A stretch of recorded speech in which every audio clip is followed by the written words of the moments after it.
Les vautours jouent un rôle important dans l'écosystème naturel. Souvent appelés équipes de nettoyage, ils peuvent repérer les animaux morts à des kilomètres de distance et nettoyer les carcasses, empêchant ainsi la propagation des maladies. Les vautours sont un groupe d'animaux qui se trouve vraiment pris entre deux feux lorsqu'il s'agit d'empoisonnement de la faune sauvage.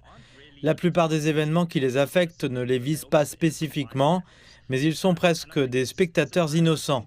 Je pense que cela ouvre les yeux à beaucoup de personnes travaillant dans le domaine de la conservation, en nous éloignant de l'idée que seules une ou deux espèces doivent être protégées, pour nous faire prendre conscience que cela affecte les écosystèmes dans leur ensemble et les espèces nécrophages, qui ne sont souvent pas très appréciées dans le grand schéma des choses. Cependant, ces dernières années, les vautours sont devenus des cibles spécifiques.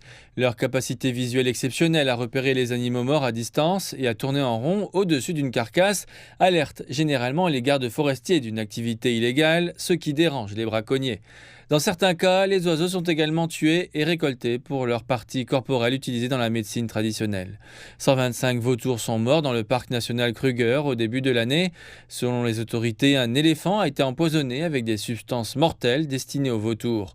Si ces charognards sont capables de décomposer les bactéries et les agents pathogènes nocifs, leur système digestif est incapable de supporter des poisons hautement toxiques. Les experts de la faune sauvage appellent le gouvernement à interdire ces poisons, en particulier les produits agrochimiques et les pesticides dangereux. Il y a également beaucoup de toxines illégales qui entrent et sortent des pays et traversent les frontières.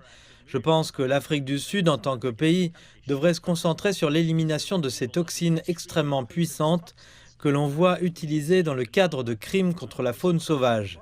Nous l'avons vu avec le turbophos, qui a été récemment interdit en Afrique du Sud après une vague importante d'empoisonnement dans les magasins Spaza et d'autres endroits où des toxines étaient utilisées illégalement.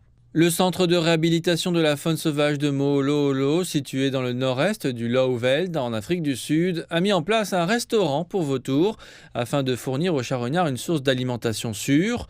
Ces restaurants sont devenus un effort de conservation important pour assurer la sécurité des oiseaux. Le centre tente également de sensibiliser davantage le public à l'importance de ces oiseaux. Parfois, ce n'est même pas dans les réserves animalières, cela peut être dans les fermes.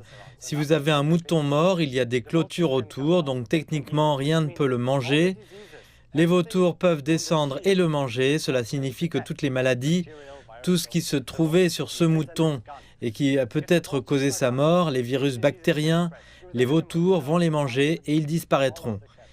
Si les vautours disparaissent, ces maladies peuvent se propager parmi les animaux. Cela s'est réellement produit en Inde. Les maladies se sont propagées des animaux aux chiens errants, puis des chiens errants aux humains. Le massacre des animaux sauvages reste une menace majeure en Afrique. C'est une course contre la montre pour les défenseurs de l'environnement qui s'efforcent de protéger ces oiseaux.